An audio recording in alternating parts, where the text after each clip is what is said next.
Welcome back. This is Startups Discipleship Track 6, and we are in week 4. You've got your business plan, your marketing plan, and your pro forma at this point, and that's really all you'll need to pitch your idea to potential leaders and investors. So well done. Over the final 3 weeks, I would ask that you fine-tune these documents. Cross every T, dot every I, make sure that the language that you use is simple and easy to understand. I'd even recommend that you have other people look these documents over and allow them to ask clarifying questions. Get fresh eyes, because it can only make your work better. This week, we're going to talk about momentum, how to build it, and once it's moving, how to maintain it. Momentum. Momentum is movement. In our case, forward movement. Progress is also forward movement, but momentum is something far more powerful than progress because momentum is exponential. It's multiplication to progress's addition. Momentum is the driving force that is gained through a series of events. The typical example of momentum is the snowball effect. A snowball would start off small at the top of a hill, but as it rolls down the hill, it collects more snow and it gets bigger and bigger and starts moving faster and faster. What started off as a tiny snowball now has enough force to make an enormous impact. So too it is with positive momentum towards goals and objectives. It starts small and then builds and builds and builds into something bigger and bigger and bigger until it's unstoppable. Momentum is also a term that's often used in sports when the game has shifted from favoring one team to another. In other words, if one team had the winning advantage, but then something happens, maybe a particular play or an event that fires up the other team, well, now they're on the move and they have the momentum. This was really evident in the Super Bowl a few years back. The New England Patriots were playing the Atlanta Falcons, and the Patriots were down by 25 points in the third quarter.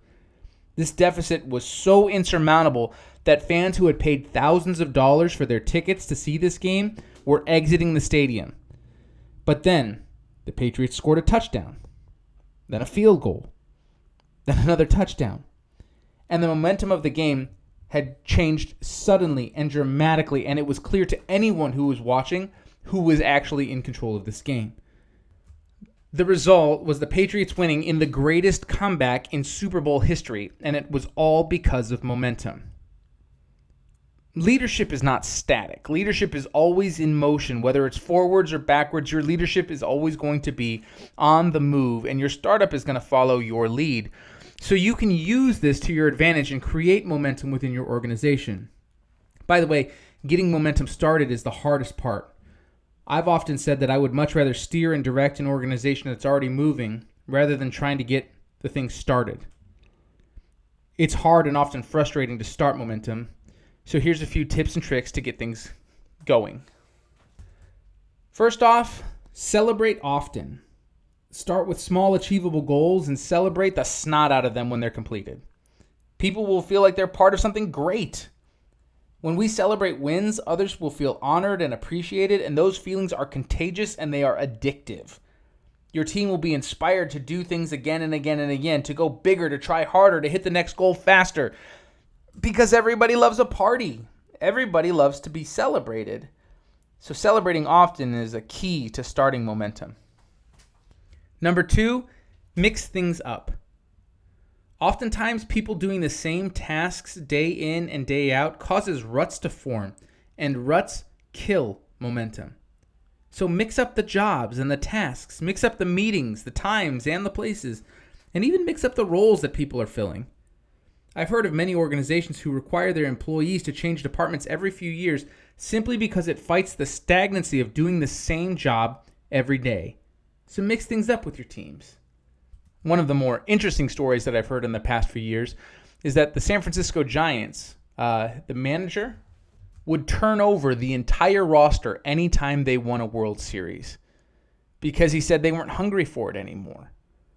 Once they achieved that ultimate goal of world champions, they just didn't have the drive.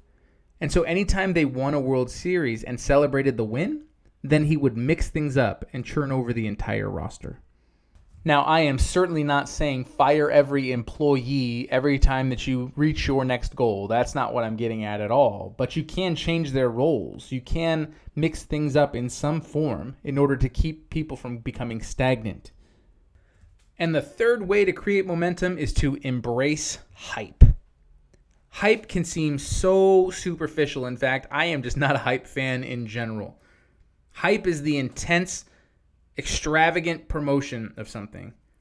It actually comes from the word hyperbole, which means to over-exaggerate something to make a point.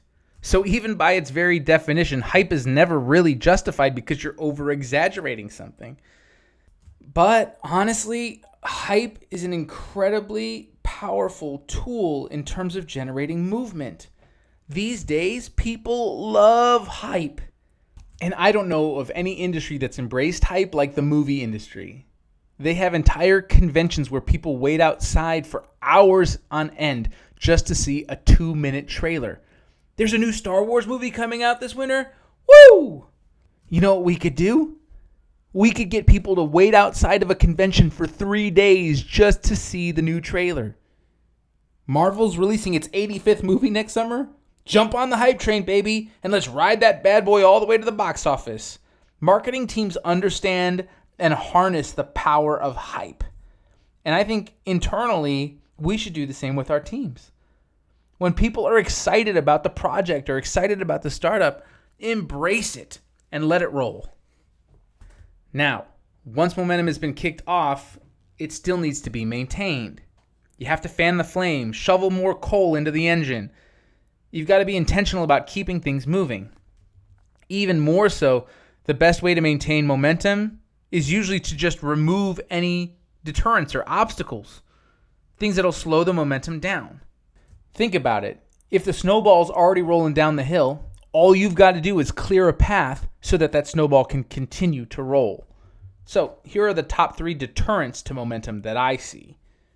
Number 1 is insufficient preparation. This is completely your responsibility as the leader. Preparation, preparation, preparation. You have heard this a dozen times over in the course of startups. Be prepared for any and every outcome. Nothing will kill momentum like insufficient preparation. Let me give you an example. Let's say you're renovating your office space and you decide to do it as a team so that everybody develops buy-in. You budget the project. People are excited because they're shopping for new furniture, new desks, they're picking out paint colors and carpeting, and you schedule a work day. You let everyone know weeks in advance to wear painting clothes. On the day of the project, you buy the paint, the furniture is delivered, and it's ready to be assembled, and everyone shows up and is excited to work, but you assume that everyone's bringing their own tools. And your team has assumed that you are providing the tools. So there's no screwdrivers, there's not even paintbrushes, nothing. That day, that momentum is lost because somebody has to run now to the nearest hardware store while the rest of the team sits around twiddling their thumbs, and momentum slowly seeps away because you didn't prepare. Preparation, preparation, preparation. Number 2 is isolation. Momentum can easily be maintained when good things are happening and people are talking about it.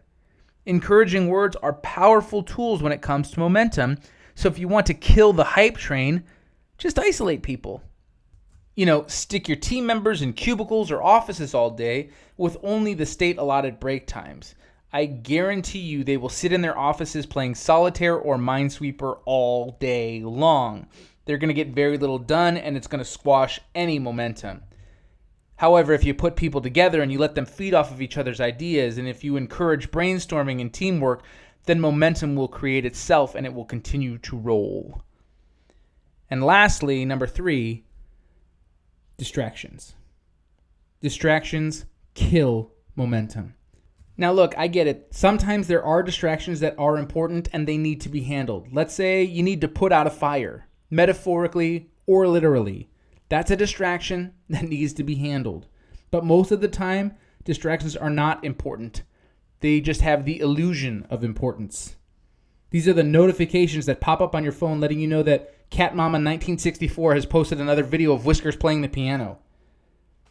They're tasks that seem important at the time, maybe like a phone call or a pre-meeting, but they have nothing to do with actually accomplishing the goal at hand. Most often, they're routine things that we've always done that we've never asked why we do them. So eliminate distractions, stay on task, and you'll maintain momentum. So that's it for momentum. Celebrate often, mix things up, embrace the hype, sufficiently prepare, remove isolation from your team, and remove distractions. And that'll help you build momentum that becomes an unstoppable force within your startup.